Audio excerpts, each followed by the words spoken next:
Music. Reviews. Chat. Poems. Comedy. Writing.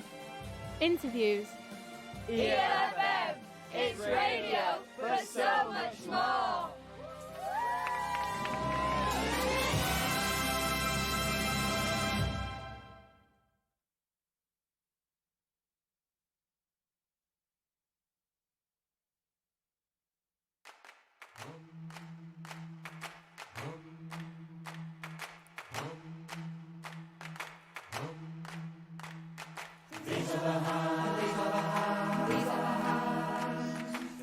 The shells that cook the meals, that wheel the gurneys, that farm the fields, that make the beds, that clean the drain, deliver the milk and guard the train. These are the hands, these are the hands, these are the hands that run the bus, that pen the poems, that drive the vans, that manage the homes, that run the food banks day after day, that gather and pack and then give it away. These are the hands, these are the hands, these are the hands that leave the gifts, that harvest the crops, collect the waste, that serve in the shops, that clean the toilets, report the news, that lap the yard, that sell the booze. These are the hands, these are the hands, these are the hands that tend the parks, that bottle the pills, that pick the fruit, that weigh the bills, that sweep the streets, that visit the sick, that teach our kids arithmetic.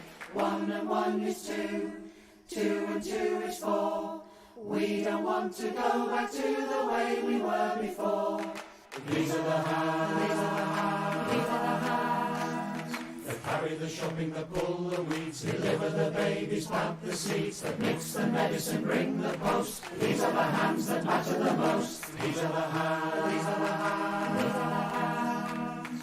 Asylum seekers, refugees, who do the work that nobody sees, who left their countries overseas to work the world for you and me. These are the hands, these are the hands, these are the hands. These are the hands, these are the hands, these are the hands. And after the clapping has faded away, remember what we learned today. For the second Climate Action Seacroft Community Forum.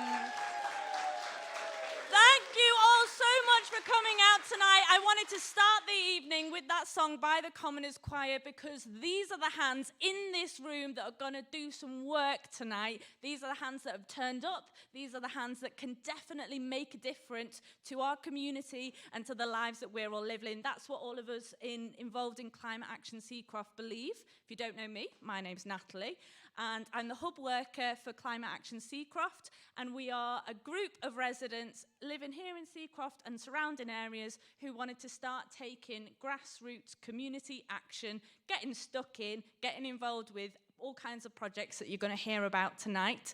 I'm also we are all also part of the wider We Are Seacroft network, which involves organisations like Chapel FM, LS14, Kentmere Community Centre, Dennis Healy, all that kind of stuff. So we're so grateful to you all for being here tonight. Let me tell you a little bit more about what's going to happen in this section of the evening. I have got various people on my handy little notepad here that is going to come up, or they might choose to stay in their seats, and that's okay, and tell us about some of the work that they've been doing locally. We're going to hear about the projects or possibly a provocation or a problem that they've been having. And at that point, once we've heard something about a particular theme, let's say it's cycling or recycling, we'll open up that theme to the whole audience. So if you have anything on that theme that you want to jump in and say, hey, yeah, I've got a bike that needs fixing, or yeah, I've had that problem too and I know how to fix it, that's the time to do it. Don't worry if you're not brave enough to put your hand up, that's okay, we'll have time to do it later. I would say though, we've got an awful lot to get through, so I'm going to do my best to try and be snappy.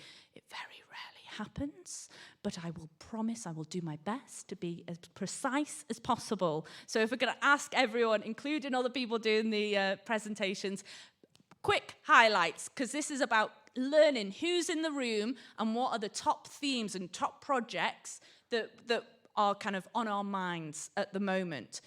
The third section of the evening, this has been the second, the third section, we're all going to go down, have some tea and cake. lovely stuff, and move into the hallway where this is the opportunity for you to go and talk to those people that you've heard in this section and going, they sound really interesting. I'd like to know more about that. I'm also going to ask people at the end of this section, if you've got a proposal, a provocation, something that you think could be solved by the people in this room today, then I want you to start thinking about what that might be. And I'm going to ask those people to write it down on a big piece of paper and tell us what they are at the end of this section. So, for example, I know Naomi here is going to be making 100? 50 pumpkins with young people at the Kentmere Centre. So you might choose to write, how do I not waste pumpkins after they've been carved? And that might be something that loads of people go, I know how to do that. I can pick them up. Let's see if we can solve it. We might have something about cycling. How do we get more people cycling in Seacroft? Something like that. So that might be something you want to gravitate towards. I'll tell you more about that section later, but I just wanted you to keep those things in mind as you hear all about everything that's going on tonight. I think that's oh yeah, I need to tell you about Lydia. Lydia here is our beautiful community artist. We're going to put a spotlight, definitely giving her a spotlight, please, Elliot, definitely. Don't listen to the artist that tells you they don't want a spotlight. They're always lying. They always want a spotlight.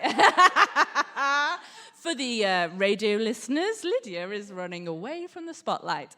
Lydia is going to do a fantastic job of capturing everything that is said tonight in the form of pictures and words. You might have seen the last scroll that she made downstairs in the hall. It's really interesting to have a look at it back in February, because some of the things that we discussed in that time actually came to be. And really inspired the work that Climate Action Seacroft did over the summer. So we've got to pay great attention to Lydia. Let's give her a massive round of applause. And I just want to acknowledge that there's a lot of lurgy going around, so well done for everyone for having a better immune system than everyone who's watching on YouTube at home. No, I'm joking. Well, thank you to everyone who's watching on YouTube. Elliot, are you going to give me a shout if there's any comments that are coming in live? That's exciting. Cool. So without further ado, I shall introduce our first guest to the stage. Here we have... We all know her. We love her. It's Clary Ramsden! You going to introduce yourself? Yeah, great. Can you see me behind the stand? Yeah. If I stand sideways, there you go. I'm Clary. I'm a member of Climate Action Seacroft, and I got into growing when lockdown came, and I was locked up at home with my gorgeous husband. He's lovely. And I said, Ma, do you fancy growing some veg? All right then, so we got some wood delivered, made some growing things, and do you know, we actually pulled potatoes out of the ground on Christmas Day. Can you imagine how nice that is? So my dream was to get more people in Seacroft growing, so we've built seed libraries, we're giving away daffodils tonight, we've done veg kits and all sorts of stuff. We've got a community allotment, and my dream is to get Seacroft even more green, because it's a gorgeous place, isn't it? Yeah, it's amazing. But I'm going to start with a poem by my best mate, Gaynor. No, unfortunately, Gaynor's got the lurgy. I know. So, recycle. Get on your bicycle. Turn the wheels. Keep it going. That's energy. You're glowing. You created it. Have faith in it. Pedal, pedal. Planet Earth is the only medal worth having. Green bin, woohoo, there's the sin, mixing all the wrong shit in. Don't waste it, use it, even better, don't confuse it. My knickers, they're elastic. Good job, really. Shut up, you. Why is that fantastic? It's not. Guess what? There's rubber in your gusset. Better to keep reusing until it falls apart. There's no excusing. Small actions every day can lead to big change in every way. Remember, when the last river runs dry, you can't eat money.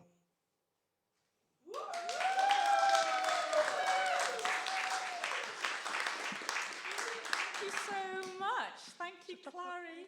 And yeah, so we're going to start with Clary. While you're here, you're going to tell us a little bit about the work you've been doing around trying to get people cycling in the community. So then this is when we're going to open it up to anyone who wants to talk about cycling, bikes, and related things. Yeah.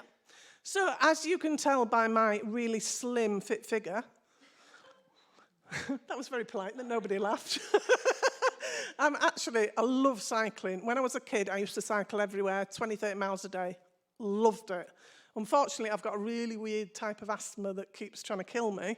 And I'm on a new treatment now, which means I can actually get my bike out of the garage and go for a ride. And it's amazing. It's like I've been given a second life. And what I'd really love to do is get more people in Seacroft cycling. There's an amazing club called Seacroft Wheelers.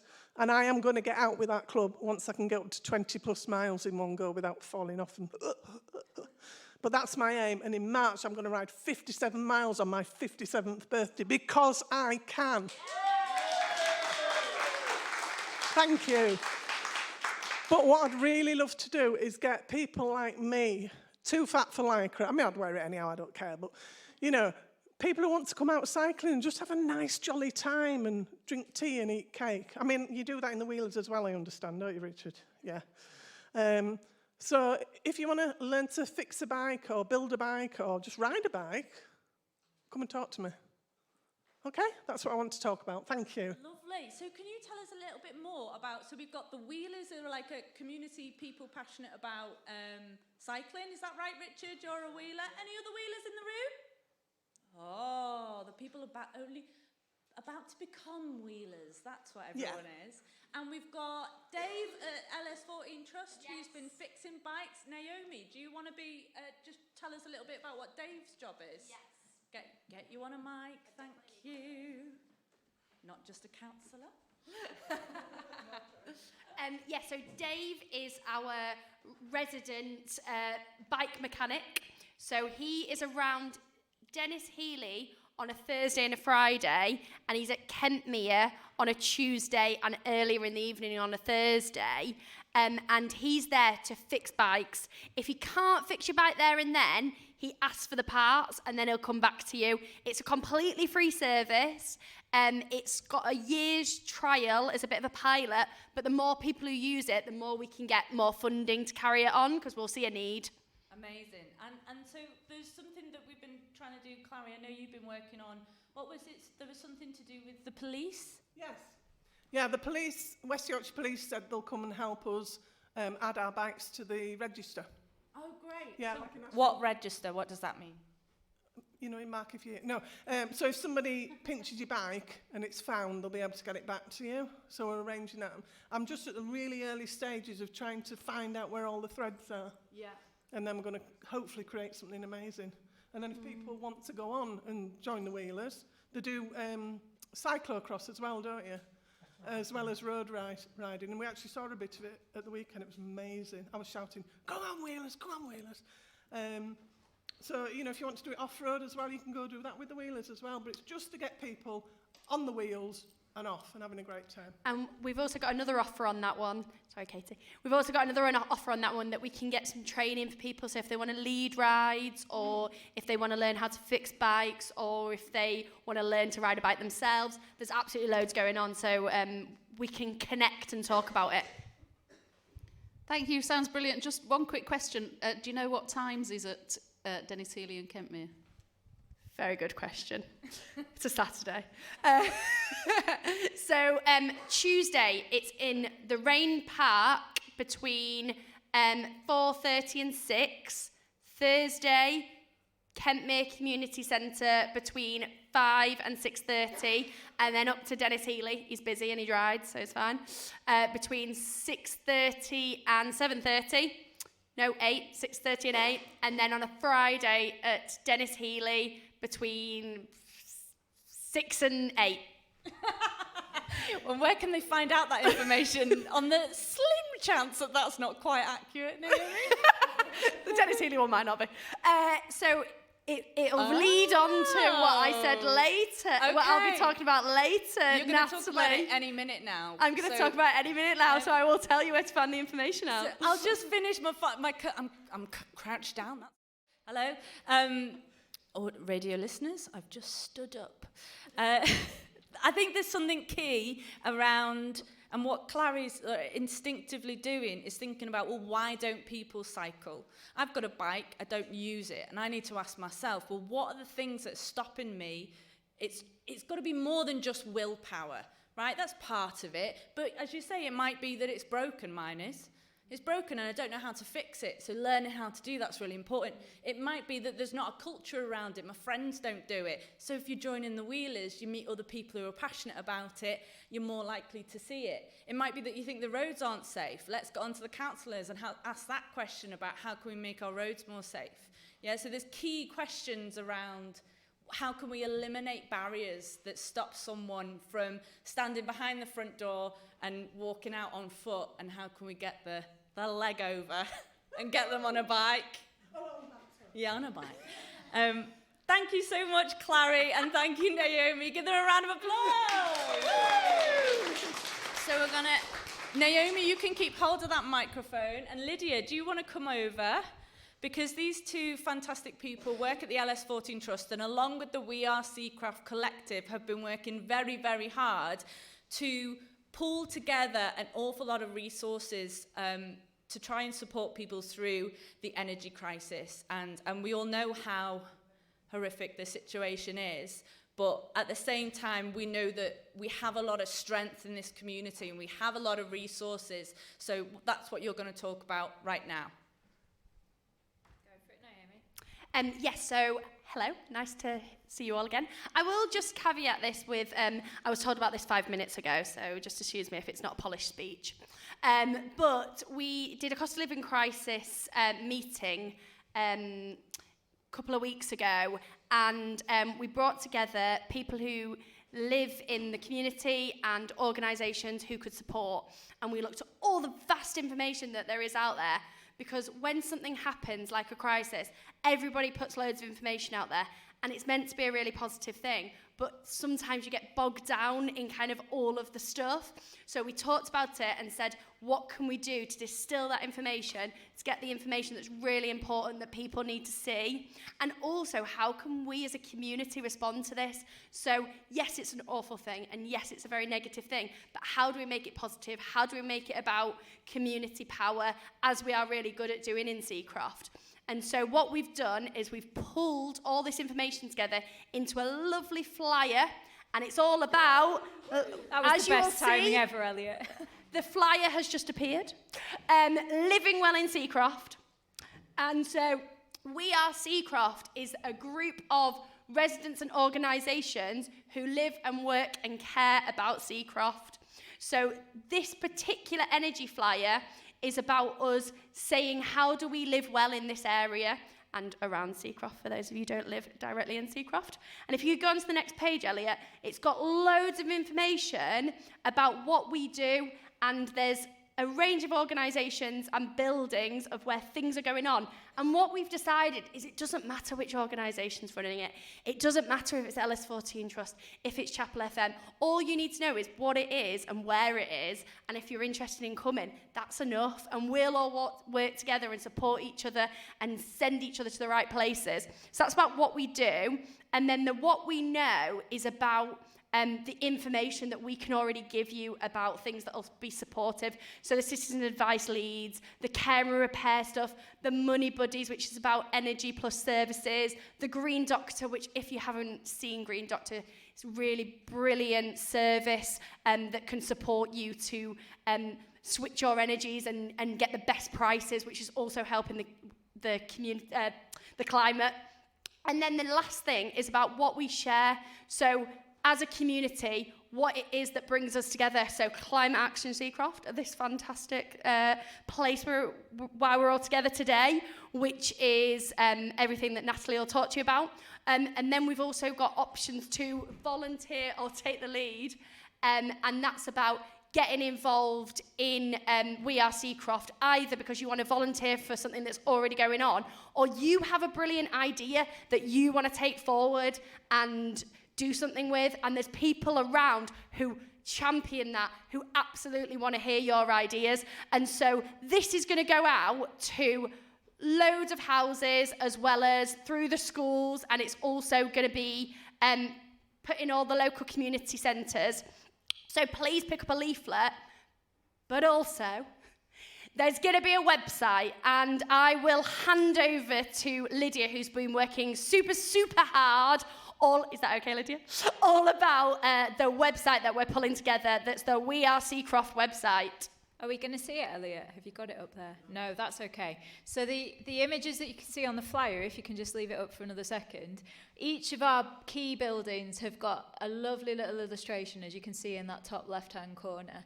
And what we've done is collected programme across the buildings and across the organisations in Seacroft, and we've put it all on one website where you can access all of those listings through themes like health and well-being, sports and activities, food, because we know that food is super important in this area, and that's one of the themes that came out of the last forum, actually, and we know that we're all gathering around access to food and cooking good food and sharing food.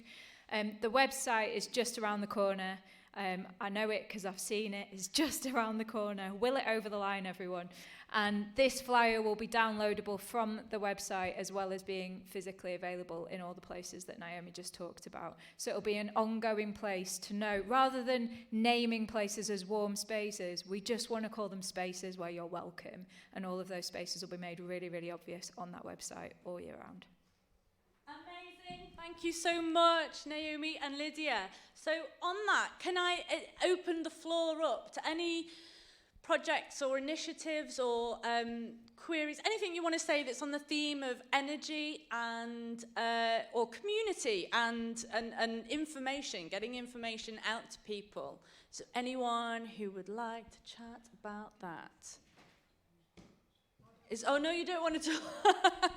That's okay, that's brilliant. Okay, thank you so much, Naomi and Lydia, and we're all cannot wait for the We Are Seacroft website is going to break the internet. It's going to be amazing. So next we are going to cast our mind back to one of the hottest days in the year. I know at the moment we can't quite imagine what that was like, but in the summer you might remember that there was a few days where we were all melting.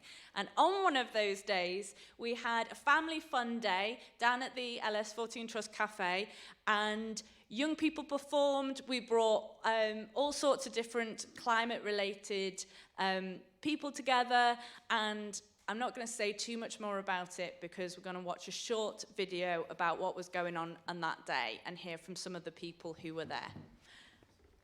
Thank you very much.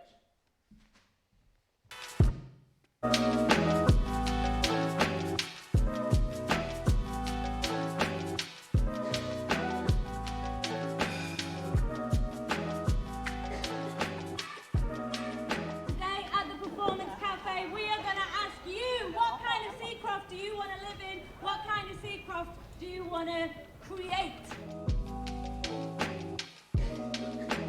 So the Performance Cafe came about as a collaboration between a few different organisations. So you've got Healthy Holidays that are supporting lots of holiday activities in and around Seacroft, and the LS14 Trust, Kentmere Community Centre, Chapel FM, lots of these organisations, including one I work for, which is Climate Action Seacroft, have really been working together to feed people good, healthy, wholesome meals during the holidays and support our community to continue to feed itself.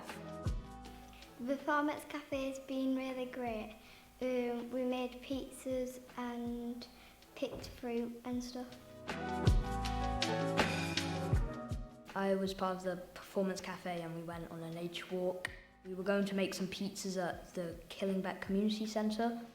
The pizza making was good and the pizza tasted good. The dance was fun. Even though people were watching me, I danced like nobody was watching.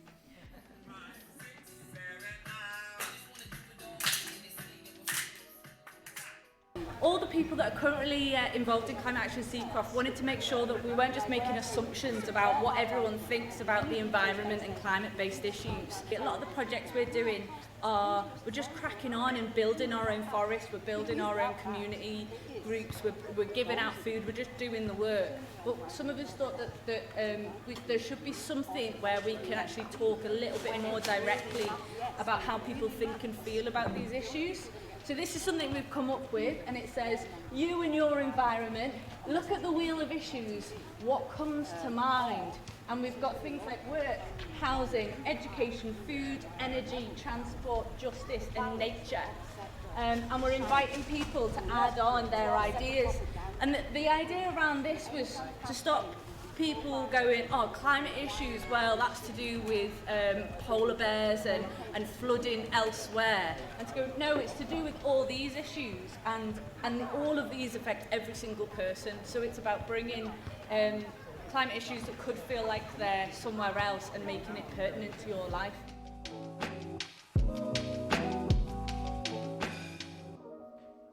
I'm Gaynor, and I'm also a member of Climate Action Seacroft, and we've recently met with a person called Emma from Foodwise, and we're going to start a pilot of a community composting scheme right here in Seacroft.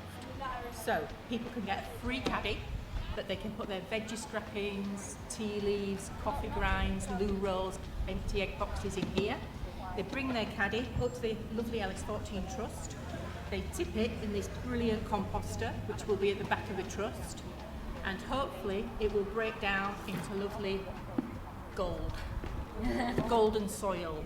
Some people call it black gold, some people say liquid gold. It's just compost and it's gorgeous. And eventually it will break down into this lovely stuff, what you can plant your seeds in, and people will be able to come and get the compost to use themselves, or we can help out other community projects and our own projects as part of Climate Action Seacroft with the lovely Community Compost Initiative.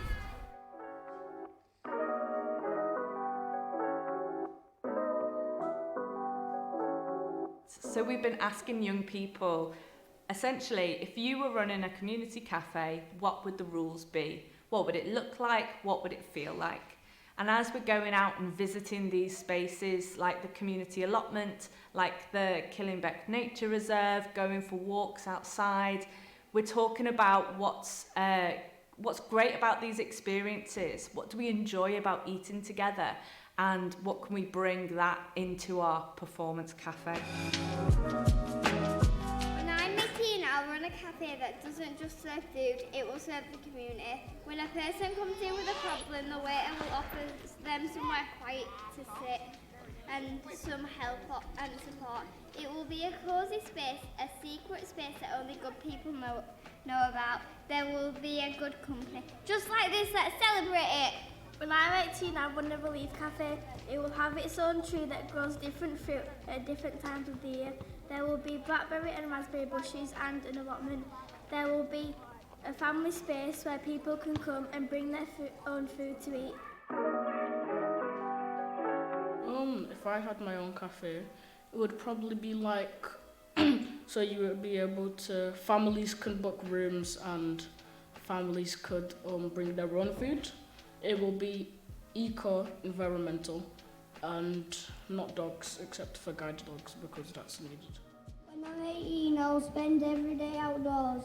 I will go to the park with my family and just spend time there. If I was running a cafe, I would serve the local grown food because it tastes better because it's grown here. It's easier to transport, and then it's made by the people in this community. I'd have like some free sandwiches and stuff for any people that can't afford food. No gluten. Don't worry, we'll find a solution. Whatever your dreams are. I mean, I'm talking ice cream, not a new car.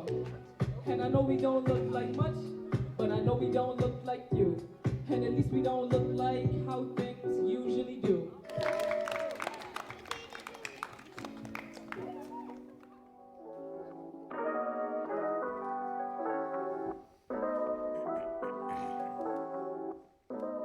All right, thank you very much.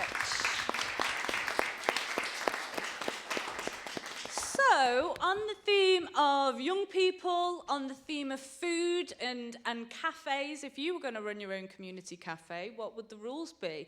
I don't know. Let's ask someone who's running a community cafe. Here's Gemma. Can we get a microphone to Gemma, please? And let's start with Gemma on do you want to tell us more about the community cafe and how that's been for you, really, and what are you learning from the people who are using your cafe? Yeah, so I've been in the cafe now around 4 years, but we've recently had a whole new makeover and a whole new look to it, and we've got the pantry in there, so we have a lot of the community that come and use it, whether it's for the pantry or just to get a nice cup of coffee and a slice of cake. It's bringing people together, and we seem to be hitting absolutely everyone. It's not, you don't need a reason to go there, it's just a nice space. There's the pantry in the back that's on a Tuesday and Wednesday, and for £3.50 you can get around 14 items of food. The idea around this is to help with the cost of living and the energy crisis, and it's a way where you can come, have a choice. It's not a food bank, it's open to absolutely everyone. And we have a lot of people coming in and talking about recipes and what they're using, and the education around best before dates. And That's amazing. So something else that Gemma's been doing loads of work around is food and how we keep people fed during these difficult times, kind of relating back to talking about the energy crisis. So do you want to tell us a little bit about what's going on Friday night? yeah, so it's on a Thursday night now, sorry. So I'm going to be running some cooking classes, and the recipes are around using a slow cooker. So we're going to be cooking recipes obviously in the oven, but then you can go away and it'll be converted to be able to use in a slow cooker. And then we're going to work with that and talk more about more other energy efficient recipes using microwaves, batch cooking, really going back to basics that everyone seems to have forgot about and lost over time. Yeah, I know that there's going to be people who want to chip in about batch cooking, or how do we cook and use energy efficiently. Can I see any hands going up on anyone who's working on... Well, Clary, you've been doing something around sharing recipes. Can we get a microphone to Clary again? Tell everyone what you've been up to. Yeah, I've been on my Facebook, because I've got quite a few followers, past lives and all that. I've been sharing some slow cooker recipes, because I'm of the old school of bottom of the fridge stew being a speciality. You open your fridge, see what you've got, lob it in the slow cooker. I grew up in a poor family, you know, cold houses, 15 jumpers and a cat on your knee, and then a blanket, and then a few more layers, which is great, because now it means that I've got the skills to cook, and I'm really lucky in that way. My mum's an amazing cook as well. Yeah. So I'm sharing my recipes on Facebook just to say, look, this is how easy it is to make a really lovely, nutritious meal. Yeah. So what did I make it other night? Corned beef hash, and it was absolutely beautiful. I came home from work, and it was just there. The house was full with a beautiful aroma, and you know, it makes you feel warm just the smell of it, yeah. And it's so easy. And then we went on to say, my friends are adding to the post saying, well, I made that, and then what was left I made into a pie the next day. Oh, brilliant. And someone else said, oh, that'd be great in a pasty. So and then my friends are sharing recipes, and I'm sharing them again. So if you've got any really good slow cooker recipes, share them. And Gemma's going to put some leaflets together, aren't you? Yeah, well, I want to really put together like a community recipe book where anyone can just come in and slot a recipe in and take one out. So if anyone's got any slow cooker recipes, throw them my way. Give us a cheer if you've got a slow cooker and you use it. Woo! Give us a cheer if you'd be up for writing up one of your recipes and sharing it on Facebook, or giving it to Gemma to put into a community recipe book. Excellent. Well, there you go. That's the start. So when we're talking about things that we can practically do tonight Gemma, that could be done today, as you could receive 15 different recipes and you could go home with half of that book today. Go on, Sue. Can I just also give a shout out for the new Leeds Recipe Hub, which has been launched over the past month by an organisation that we work with called Foodwise. They're the same people that we're working in partnership with the Composting Collective. And it's, as far as they're aware, the first citywide recipe hub. It's all online that gives carbon calculations for the food that you use in your recipes. So you just supply them with the recipe and they do the rest. There's loads of delicious recipes on there as well, including some slow cooker ones. Amazing. So maybe that's something that we could do if we were collecting all these. It kind of saves everyone a job if we do it collectively, isn't it? And then put those through that carbon calculator. Fantastic. Can I bring anyone else in on food-related issues? I know we had Andy Atkinson doing some fantastic apple juicing today. Give us a cheer if you went apple juicing today. Oh, yeah. So for those of you that don't know, we had a beautiful event at our Seacroft Forest Garden where we've been hand-making apple juice, and there is loads downstairs. So if you haven't tried any fresh apple juice already, there it is. Woo! It tastes like nectar. It's so beautiful. I was expecting it to be really tart, but it's really sweet and very delicious. So, yeah, sorry, that's why I was going to mention Andy Atkinson made me think of Surplus to Purpose. Has anyone been to Surplus to Purpose and got their food from there recently? Yeah. I know you have. Can you tell everyone about it? Yeah. Great. Thank you. What's your name? Where'd you come from? I'm Rachel. I'm from Seacroft. Surplus for Purpose is an organisation set in Hay Hills, which isn't massively far away. I know that recently they deal with supermarket food that is kind of past its sell-by date or very nearly past its sell-by date, but it's all still edible, so they make sure that it's not just thrown away. Something that's really good that they've done recently is they've opened it up to pedestrians. So it was just if you had to have a car to be able to go, which very much limits the audience, I suppose, and certainly not everyone in Seacroft drives. So they have opened it up, I think it's maybe just on weekends, but you can now walk there and do it, and you get a big crate, like those big green plastic crates for £10, and you can fill it up with whatever you want, or you can do half a crate for £5.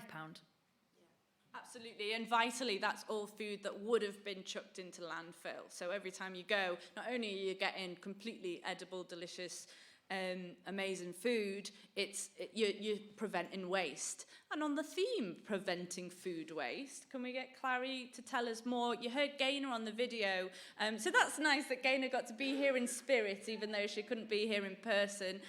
Gaynor was talking a little bit about the composting initiative, and Clary's going to talk a little bit more about it as well. Brilliant. Gaynor is completely the compost queen. What she doesn't know about compost, nobody needs to know. But as it showed on the video, we're doing these little compost caddies. You get them absolutely free, and a sticker on the lid telling you what to put in it. And then if you bring it to the LS14 Trust, round the back of there, we're building some composters, and you'll have the key code for it. So you tip your thing in there, show it into the cafe, and you get a free coffee or a free tea. So that sounds amazing, doesn't it? But Gaynor's the woman. But if you speak to me tonight, and then Gaynor's a compost queen after that. Fantastic, thank you. And briefly on young people, have we got some young people? If you're under 25, give us a cheer. Ah, hello. Get on the microphone, quick. No, I'm only joking. Welcome. You are so welcome to be here. I would love to hear from some of you about what you'd like to see happening in your community. While you're thinking about that, Naomi is our young person queen of Seacroft. Do you have something that you wanted to talk about in terms of the summer projects and what you'd like to do next year?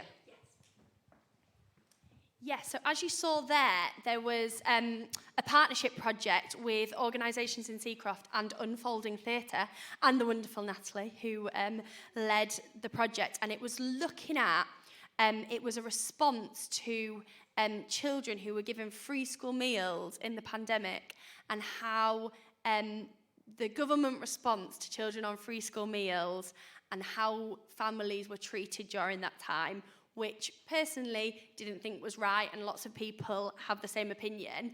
And so it was about what would happen if young people were in charge of cafes, of restaurants, of food, and their own kind of creativity and recipes and ideas around food. And so we created a very, very short performance over a very short amount of time, a day, that was kind of looking at rapping and dancing and poetry around food. And we want to bring Unfolding Theatre and Natalie back next summer and do a much longer, bigger performance, and then tour it to different buildings in Seacroft, and to kind of spread the word of young people and their ideas around food and restaurants. So we'd love to get lots of people involved in that. I think you have your first performer right behind you, right, You're Macron? interested? You're gonna Macron brilliantly has come along. Sorry, I put you on the spot. I said I wouldn't, but I was lying.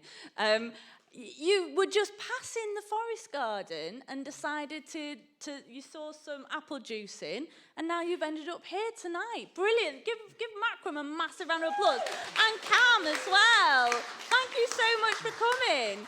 Do you want to tell us, have you got any ideas around what you'd like to see happening in your community? To be honest, no. That's all right. I put you on the spot. I get what I asked for, don't I? The only time I knew about these happenings was just pretty much today. Yeah. But it's very good to know this. Like, all this common altruism is very, very interesting. Brilliant. And I'd for one, would be very intrigued to be a part of it. And we are definitely going to welcome you with open arms. Thank you both so much for coming. And common altruism is exactly why everyone in this room is here. So thank you for being, you're part of the gang now. Part of the gang. Right, so we also saw in that video, chatting about the research programme that's been going on with Climate Action Seacroft. So we're going to have two of our lovely members come up and tell us a little bit more about the research project.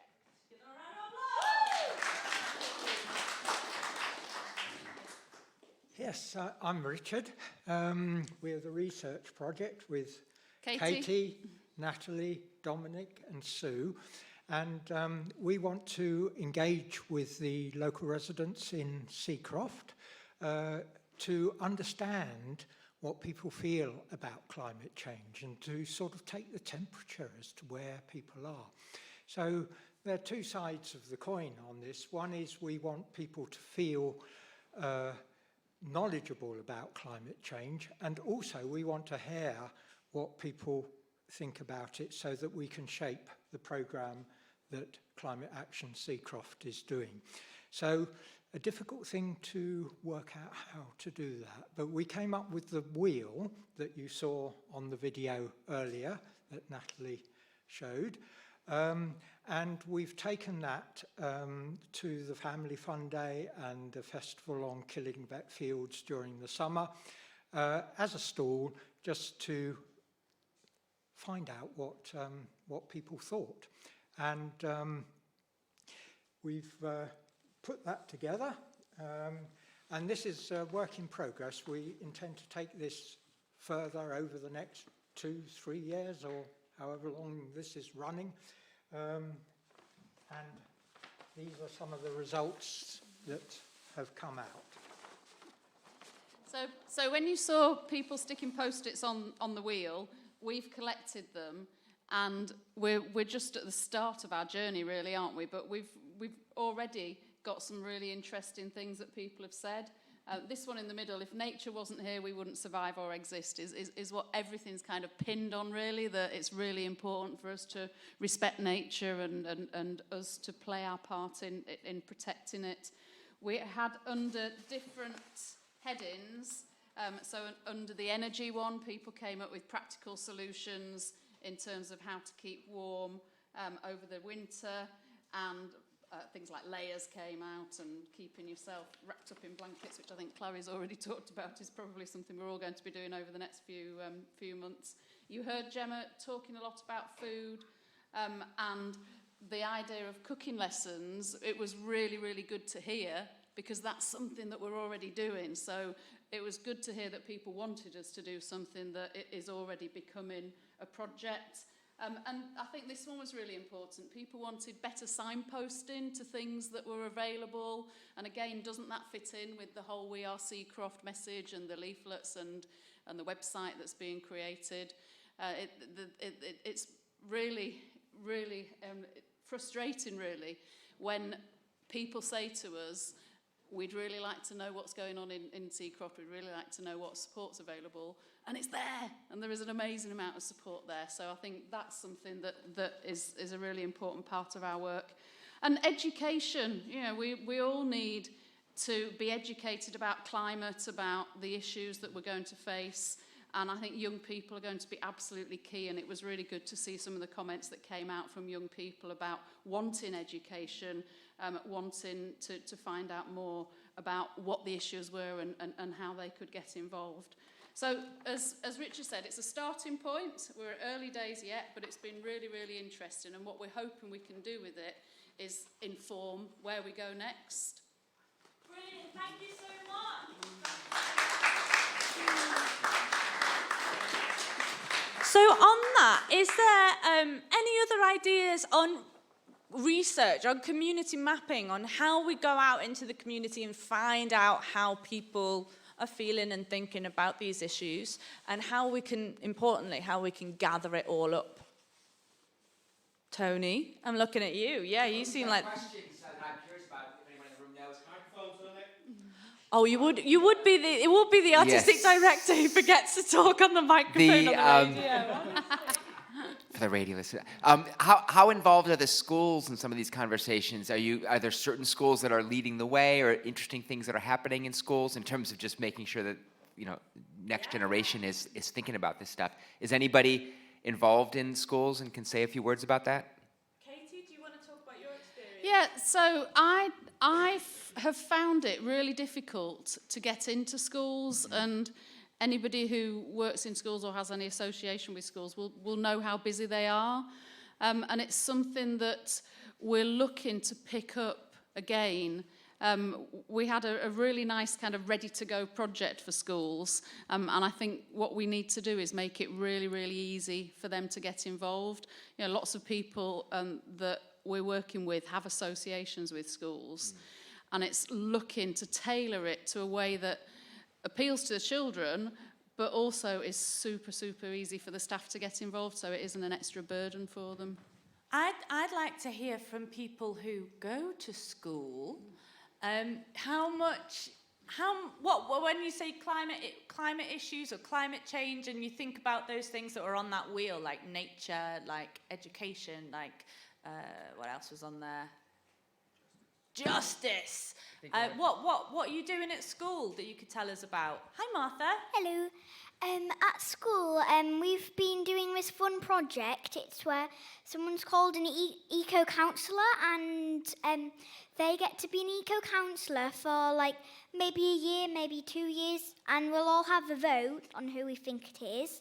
And they get to do lots of really fun stuff, and they get to change the schools and say stuff like we should have a day where we're not allowed to use Chromebooks or iPads to research, and we should use books to save energy. And maybe that, because we've been doing lots of uniform exchanges and lots of, we're starting to do some food things, some food relating. We used to have some food, like clubs of baking clubs, and they stopped now. I don't know why they've stopped. But if you're also a counsellor, you can start those back again, like I am at school. So you're a counsellor. We're thinking of starting some clubs, so like some food clubs, and maybe I don't know if this will be a club, but you could like donate some t-shirts or anything you're not wearing or you've grown out of, and put it and just like, and you can come on like a Saturday, for example, and like come and get some clothes completely for free, and you can just reuse them and return them. Amazing. And so yeah, we're doing so that that's at a bit school. like what we've been doing downstairs, isn't it? Yeah. Doing a clothes swap and doing a winter swap, and so related to some of this food stuff that we've been doing. Thank you so much, Martha. That was brilliant. Fantastic. And Rachel, I know you're a governor in that school. Do you want to tell us a little bit more about maybe some of the challenges from the inside of a school? Why is it difficult to get involved? Like, what are some of the challenges that you've come across as the school governor, or that you see teachers and alike? What are the why is it an issue? Because we know it's a problem to try and connect the outside community with what's going on inside schools. I can already imagine, and this is maybe more so as a parent than as a governor, but just time, they just run off the feet like every second of the day. They're just so busy. Just trying to do things. And I think COVID has changed that as well, because I think it's changed a lot of the pupils and a lot of their needs. Their needs are maybe a lot higher now, and therefore the staff's being stretched even more. Yeah. And you can definitely see that with children coming up that are just starting school. They're like, not necessarily COVID babies, but they're probably the ones that were one when COVID, ish. Yeah. Things like that. And in terms of time, I think is just the most difficult thing. Yeah, I think so. And as someone who works on the outside of school, I'm always very aware when approaching schools that it's very difficult to do it in a way that isn't asking the teachers to do more. Like, how can you create something that makes their life easier? In the same way that the We Are Seacroft Collective, we're all making our lives easier because we're making it more direct. And I think there's definitely something about how we can build that community with schools. Anyone else who goes to school who could, you don't go to school, but you've got a comment on schools? I was going to talk about something else after you finish talking about something. Okay, we've got someone who can say, hi, Can. Welcome, Can. Hello. I've just started first year at high school at John Smeaton. John Smeaton, right? Yeah, and I'm a school council person. You're school council too? Yeah, we have this project called Gorse Gets Green,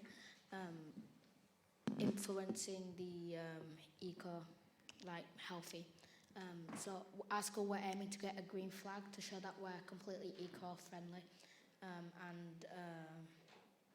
One thing that you don't see in other schools, and when I first got there, it might be weird, but we just noticed there were lots of bins on the corridors. That's what most people notice. But if you go to other schools, you don't see many bins. That's why, hence why there's a lot of littering. Yeah, that's pretty much all. But with our school, yeah, that's all. That's cool. Thank you so much. Anyone else want to make a comment on schools before we move on? Yes, hello. Hi, I'm Janet, and I've worked in schools for many, many years doing out-of-school clubs, holiday clubs, and it's all been related to sustainable development and environmental work. There is a way in, you just need to know what it is. I'm going to leave it there. All right, leave it with suspense. Go on, tell us. What's the way in? No, the way in is through the after-school clubs and the holiday clubs. And I used to go in as a tutor, and they paid me. There is money available for that, because a lot of parents are now working, so they need the childcare up to a certain amount of time. It's easy. The holiday clubs the parents paid for, and I just worked on my own in the garden at school to keep the garden going during the summer, because we had livestock as well. So it was really a win-win for me. You can't do anything in the morning. Your maths and your English are sacrosanct. You can't touch that. The idea is you leave the teachers to do that, and you get somebody else in to go and do what you need. Great, thank you so much. Thank you. Rachel.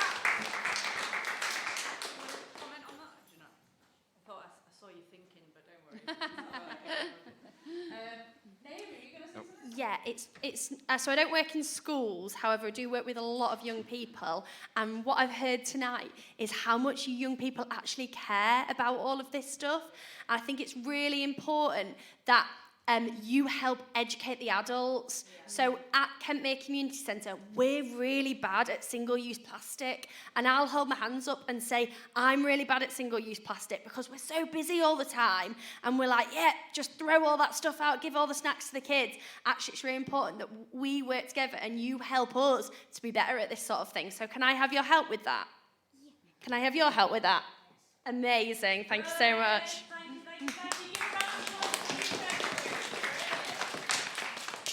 Thank you. Well, that is amazing timing. I'm actually going to jump because you raised single-use plastics. I think I'm going to sweep to going into recycling and talking about the Womble. So here we have Councillor John Tudor, who is really, really into bins. Like, he's really boring about bins. He's always going on and on and on, and the people who live with him must be utterly miserable about how much this guy talks about bins. But you've got a project, haven't you, that you'd like to talk about today? Please give my lovely boyfriend a round of applause.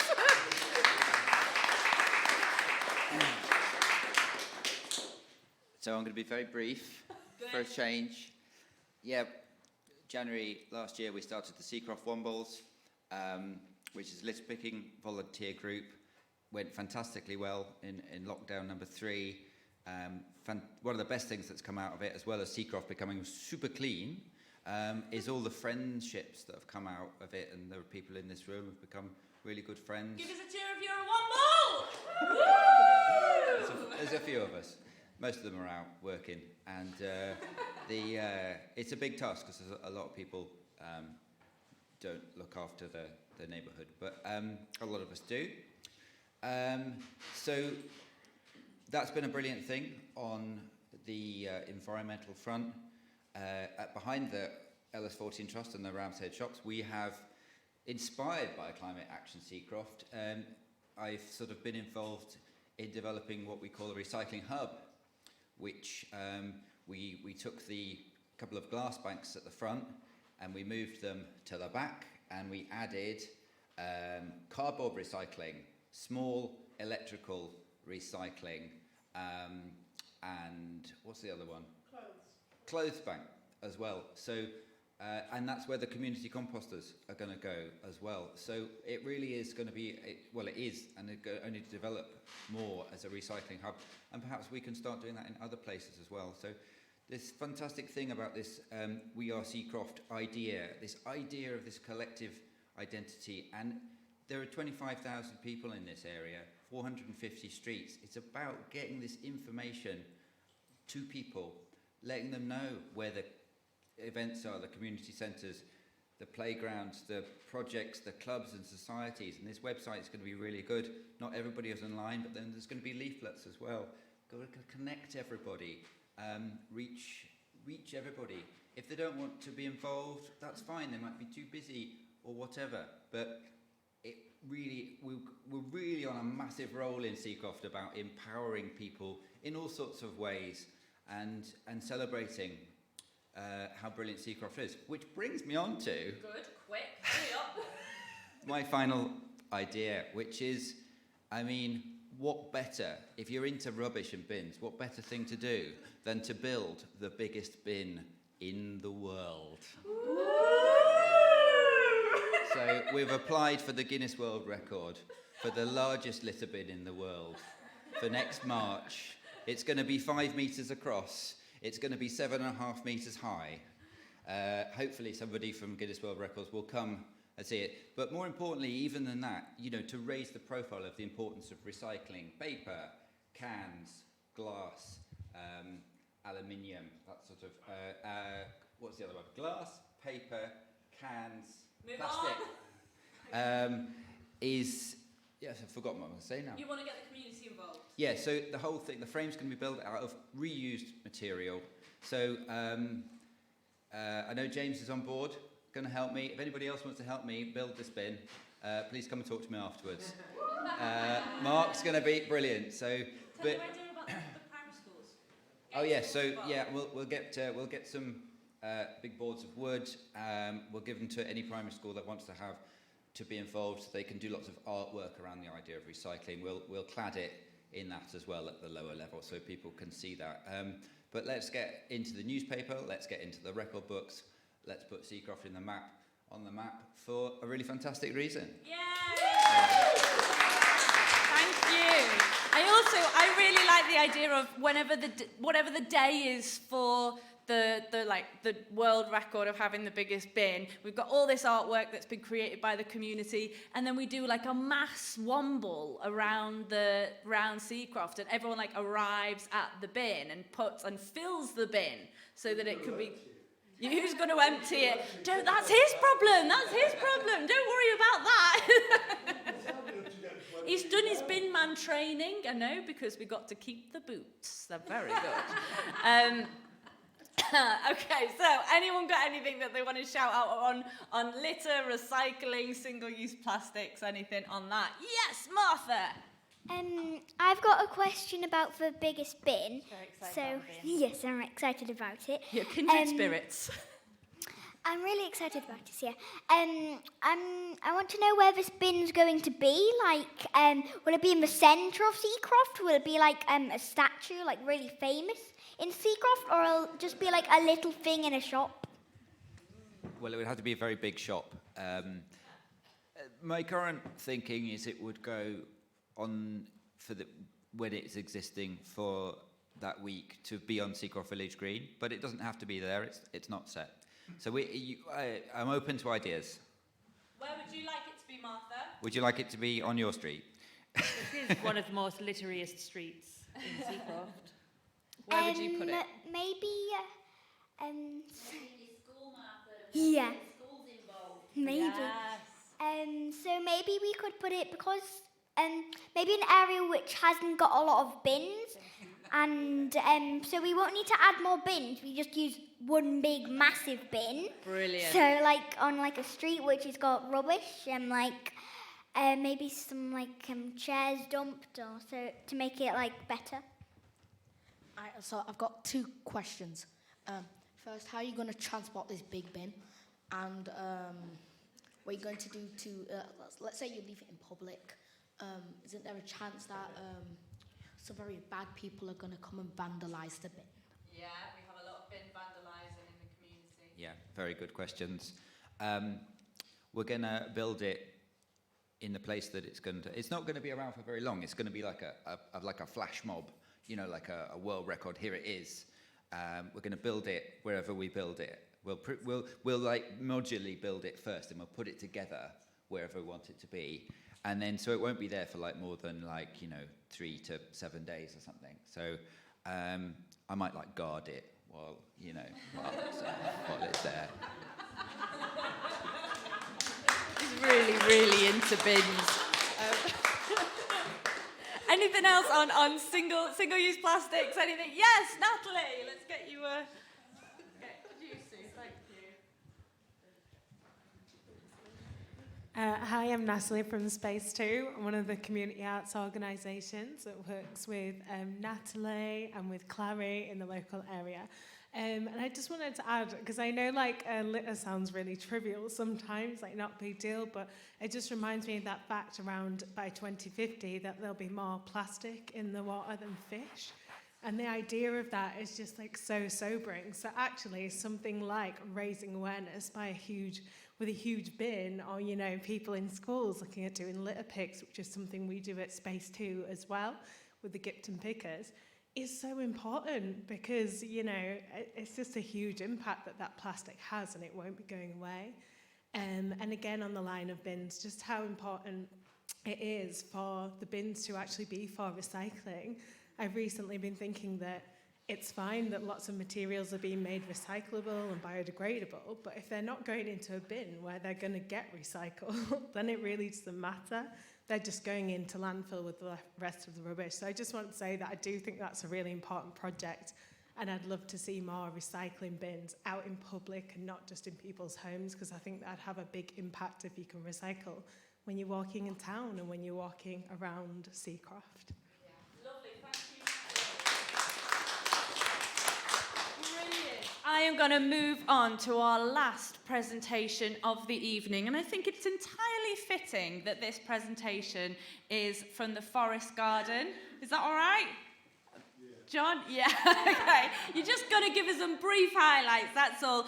I'm sure lots of you have been down to the Forest Garden. If you haven't, we've been working on it for about a year now. It's opposite Leeds East Academy, and today that's where they had the apple juice in. So you can go downstairs and try that apple juice because it's absolutely delicious. And we're going to hear from John to tell us a bit more. Yeah, we actually started looking at a bit of a wasteland and decided to change it. When we first went in there, it was literally, I mean, you can see it now, this is lovely now, this is a year on. But when we started, the weeds and everything were above me. When we first went in there, they were that tall. And we went in and just cut and cut and cut. And John came down and our little bombshell up there, Rebecca, Jessica's always there, she, you know. And now we've got the apple trees in there, and we've got fruit trees, fruit bushes, we've got gooseberry bushes, and it's an ongoing project. Literally, it's a quarter of an acre. It was when our first little tree that we planted in there is not doing too well actually, but the rest of them seem to be doing lovely. But we are getting there. What we do need is lots and lots of volunteers, because we are struggling for it. You know, we are trying. We've got a lovely tree fellow who comes and delivers all our mulch, religious, no matter what it is. He's really done well, and we've got a lot of people down there to help us, and we'd like a lot more, to be honest. And it's all free. That's the good thing. Every bit of this is going to be free. As soon as it's up and growing, you can just walk in there when it's open and pick your own. There's places up there that we can sit. You know, we're going to have an area where you can sit down and have a cup of tea and read a book and sit in the sun, because it's a sun trap. It's a fantastic area. You know? I mean, I'm passionate about it because I'm doing it all the time, but it is a really, really nice area. And all the seats, they're all there. Everything's there for us. We've got grants. We're getting grants coming in. And the Natural Garden Scheme supplied with quite a few log seats and such like. It really is a nice place to come. And please come down, even if you don't do anything on Sunday, or not tomorrow, obviously, because we've been busy all day today. But next Sunday, come down. Come down between 10 and 2, and come down. We had the corporate people came in, which cleared all this side here, and it's now planted. We've got some trees in there. We've got mulch in there. And that's where we were today when we were doing the apple juicing on that particular area. You know? Please come down on a Sunday and just come down and have a look at it. It's there, you can see it all. It's going to be lovely. Right. And you've got grand plans, haven't you, John, for what it's going to be like in the future? Yeah, well, we always have grand plans. We know what plans are like. It changes every time you plant something. You think, oh no, move that one. Right. So it is there, but really the plan is for you to go down there, pick fruit, sit down, have a cup of tea, read a book, and just sit there in peace and sun and quiet. You know, that's the plan. And well done to everyone for doing the hard graft on the Forest Garden. We've got, anyone else want to come up on trees and growing in green spaces? Is it Natalie? It's Natalie. Yeah, I've got another Natalie. Oh, let's just go hang out afterwards. Let's form a club. Natalie Club. No, everyone knows I'm number one, that's fine. What are you going to say?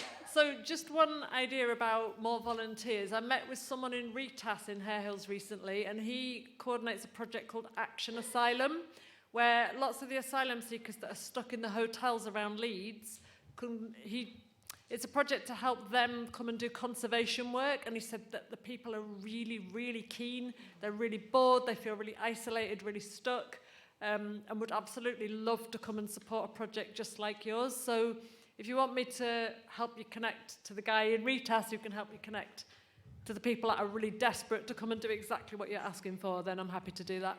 Yes, that would be great. In relationship with the refugees up at Britannia Hotel as well. We're working. Oh, sorry. We're working with the people that are working with them, and we're hoping that they're coming down on the 26th. A few of them. We've been doing a planting with them last week, and they're coming down next week to see us, and hopefully we'll encourage a few of those. But yeah, if you give me a contact, that'd be brilliant. I think you might already be onto it from the sounds of what you're saying. No, we always need more. We always need more. That's brilliant. Thank you so much. Natalie, while you've got the microphone, do you want to do a shout out for the East Leeds newspaper that you're coming up with? Yeah, sure. So we've got a hope and a dream to create an East Leeds community newspaper. So there's one for South Leeds and one for West Leeds at the moment, both absolutely brilliant. And it's a newspaper where anyone can become a community reporter, any age, doesn't matter if you've got experience or not. There's a free course going on at the Compton Centre in Hare Hills, and the guy that's running that, I think, would be willing to come and do a free 6-week community journalism course up here in the new year as well. But in the meantime, we want lots and lots of people from East Leeds to join in and help launch the newspaper. We don't know how we're going to fund it yet, but I'm a great believer that if you start the ball rolling, that will come. Brilliant. Can't wait. Yeah, we'll definitely have some supporters in this room for that. Anyone else want to jump in for something to do with trees, green spaces, owning your own spaces? Go on, Nat, don't hesitate. Oh, Natalie's. Yeah, all the Natalies, we are the best. So yeah, again, I'm Natalie from Space 2, which we're based at the old fire station in Gipton, and we work in Seacroft, and I'll be looking to work in this area a lot more going forward. And with LS14 Trust and Climate Action Seacroft, we're about to start a project this week, starting on Thursdays at 11, which pulls all of these ideas together. So the idea is that you come for this 6 weeks course and you will learn about how to reduce the energy use in your home, about how to use recipes like gemmers and slow cookers to reduce, kind of make lovely food, not spend as much, and also not spend time stressing over what to cook. And also around composting, about going out shopping and how you reduce the cost there, and how to have fun on a budget. So we just want to make it really easy. We know that everyone has busy lives. We want to put this 6-week course together so that you can get it all in one and meet some lovely people for free. And we'll be giving away the caddy so that people can come and compost in Seacroft as well. So just wanted to plug that really. Brilliant. Again, going back to those building skills and getting people together to just share these basic skills that I feel like a previous generation kind of knew. And it's all about not just growing the habits, but growing education and building up those skills as well. Thank you so much, Natalie. This is the part of the night where I go to any other business. Anyone else that's... Yeah, go ahead, Nat.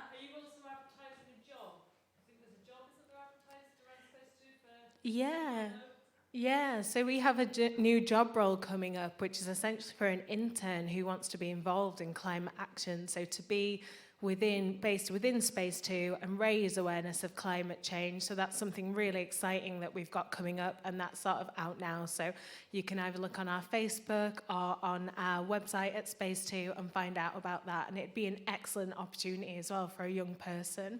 So yeah, and that pays a living wage, which is, more important than anything, realistic jobs, so that people can have fun and live their lives. So if anyone would be interested in that or knows anyone that would, then please pass on Space 2's name and details. Brilliant. Thank you so much. Okay, any other business? This is where we get to. Is anyone else burst and be like, I really wanted to say a thing? Yes, hi, James. Also known as Maestro Hedge. Yeah. No, I've just apparently I'm known as a stylish gardener. Strange. But yeah, I was going to say one question that keeps coming up is funding. And one thing I keep becoming more aware of is the way that funding has changed for community groups, such as GoFundMe processes. I'm wondering if that's something that could be honed in on to fund things like climate action groups, because it feels very relevant, and it will be a shame not to give funding to projects that deserve it. Absolutely fantastic point, James. Please, should we go up to your pointing, Naomi? Who are you pointing to? Joe. Hi. Thanks for that. Yeah, thanks for that. What's your name? Where'd you come from? So I'm Jo, and I work for the LS14 Trust. So I'm their asset-based community development manager. And basically my job is to work with local people at looking at what's strong in our neighbourhoods and not what's wrong. So people that have got an idea for a project, they've want to do something different in their community, they can come to me and I can support them with that. I also come with a little bit of funding, so from about £50 to £250, so to get a project off the ground. But yeah, so I can look at funding, James, and help you with any sort of little things like that if you're interested. So yeah. Solar panels. I haven't got that much money. Amazing, thank you. Okay, so before I invite our final performer onto the stage for the evening to slam dunk us home, I just want to remind you of what's going to happen next. So we are going to go downstairs. We've got some tea, some cake, some apple juice. The cake has been provided by McHale's, the amazing cafe that's down the road. So please go and enjoy yourselves. And that's really your chance to have a chat with anyone who's said anything that you think might be relatively interesting with you today. But it's also the point where I'm going to ask you, remember, about those practical provocations. Something that you think you might be able to solve tonight. If you've got some ideas, I'm going to be asking you in a couple... Oh, no, I'm going to ask you now, actually. Yeah, let's do it now. So, yes, put your hand up if you think you've got a thing that you might want to write down on a piece of paper and chat to people about afterwards. Excellent. James, give us a sense of what yours might be. Bikes. Banks. Okay. If you like money banks, actual human banks? Not human banks. Oh, bikes. Sorry, I thought you said banks. I thought you said banks. I was like, oh, okay. So great. I think Clary will be on the bike. So should we make the question, how do we get more people cycling? Something like that? How do we get more people cycling in Seacroft is one question. So you two, the big piece of paper and pen is there. Write it down. Get down into the hall as soon as you've got your tea and your cake. Naomi, are you going to have one? Yes, I've got my pumpkins. Yes. Yeah. So how do we reuse pumpkins? And that's a practical question of anybody who can help me with that'll happen next week.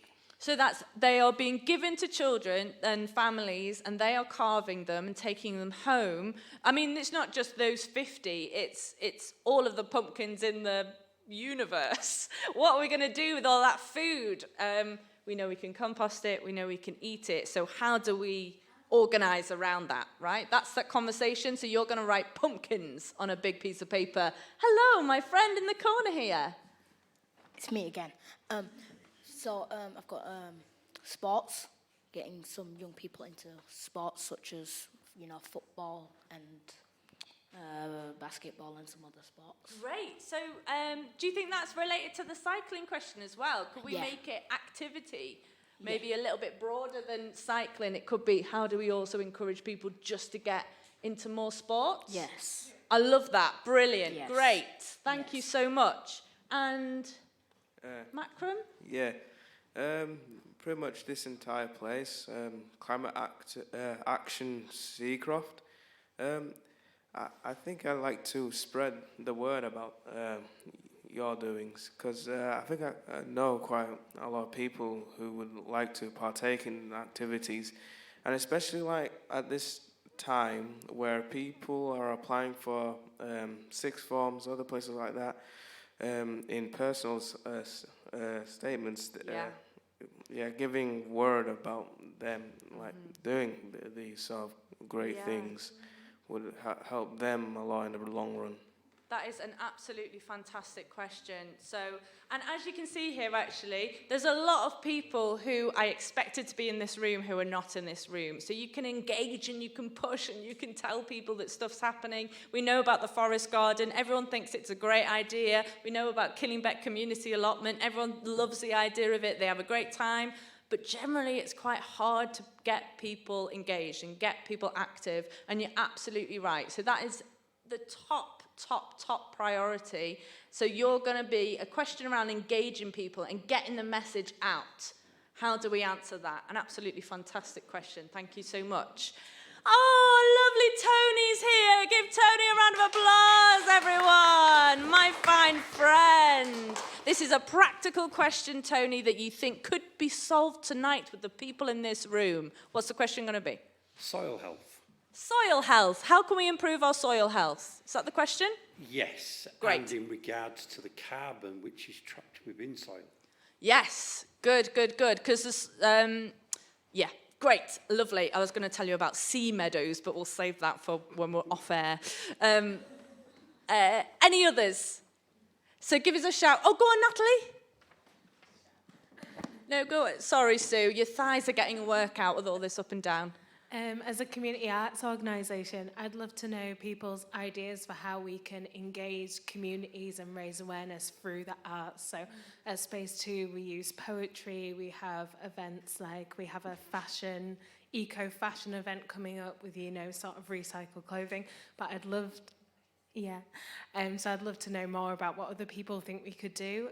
So on Saturday, the 12th of November, we have the Elephant in the Room event, and the elephant in the room is climate crisis.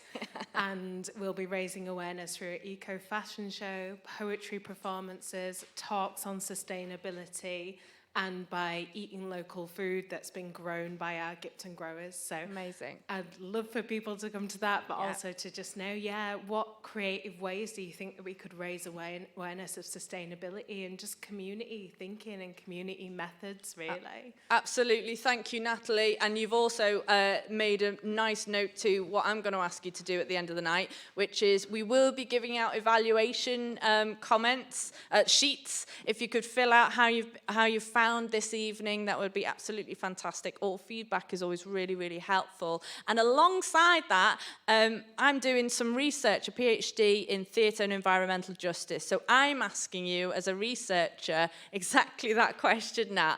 How is the art tonight, so the fact that we're in an arts organisation that being hosted, we've seen films, we've had poetry, how has that impacted, or has that impacted your evening in any way? So I'd love to hear your thoughts about that, but you can write them down at the end. Is that what you were going to comment on? No. Or you've got something else?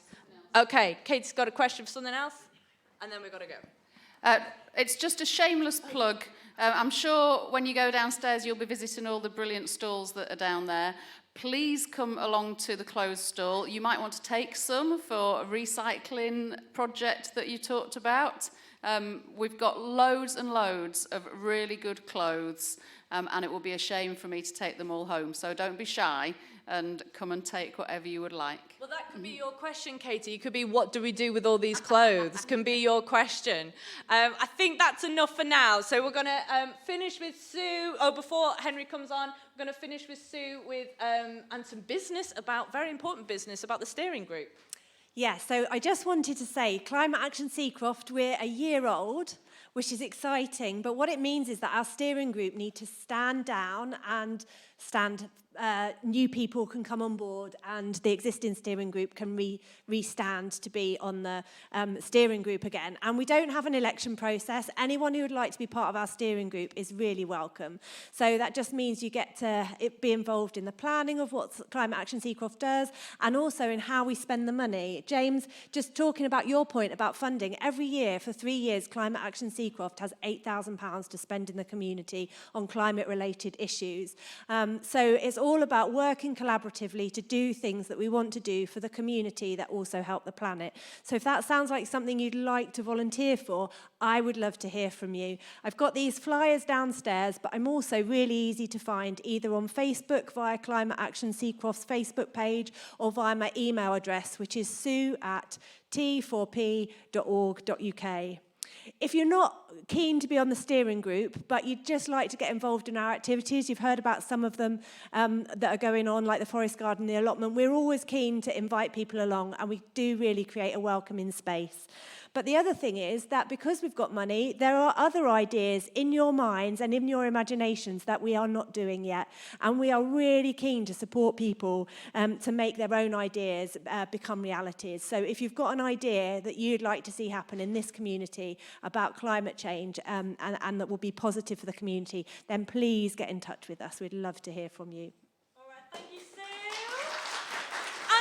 Finally, we've had a fantastic poetry activity going on downstairs. And here, ladies and gentlemen, I want to put your hands together. He's your best friend and mine. He's a legend. He's fantastic. Let's give him some energy to do the best poem in the world. It's Henry Raby!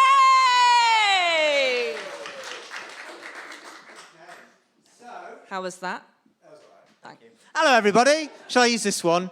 Or maybe I'll use that one and annoy Elliot. So I'm just going to do a little poem. So to the Natalie, but not that Natalie, to the other Natalie, had a lovely stall where she had these two lovely things. The head of the earth, thank you very much, Ivory, and the poetry. If Rachel, if you could show off the poetry. And so one of them was practical things, one of them was poetic things. And after fantastic Natalie's amazing encouragement, we have a collection of thoughts which I've penned down in this poem, which I'm going to read for you now. So here goes. Pop that pinging phone down. The people here today have thoughts pinned into Gaia's foamy head. The world will burn if we don't stop now. Better to burn than fade away, better to boil than wash away. Stop waiting for the shower to be boiling hot. This movement's going to take all we've got. Hey, fossil fuel industry, maybe you should stop. Because the kite... So was that too close to the camera? I'm sorry. This is like the behind the scenes of the poem. Don't worry, we'll edit it afterwards, it's all fine. Hey, fossil fuel industry, maybe you should stop because the kite's stuck in the tree, but not in thee. Reverse the snowball, get excited about nature, let's go to the supermarket and the refill centres. How long will this branch last? The world will burn if we don't act. The trouble with feelings is they don't have all the words to match them. The trouble with anger is it's a word that we throw around. The trouble with hope is it's a word we need to grow. The trouble with nature is it doesn't make me calm. Teach the next generation to have a strong radar to stop and disarm greenwashing. Instead of the world, we should be burning. Our hearts and minds and fury like a broadcast fire. We are the fire and this is the fuel. Vote with your heart. Better to be active today. Better to burn than fade away. Thank you very much. Cheers. Can we get a round of applause for Natalie, please? Let's go save the world with tea and cake downstairs. Thank you very much. Let's go, go, go. Pen, paper.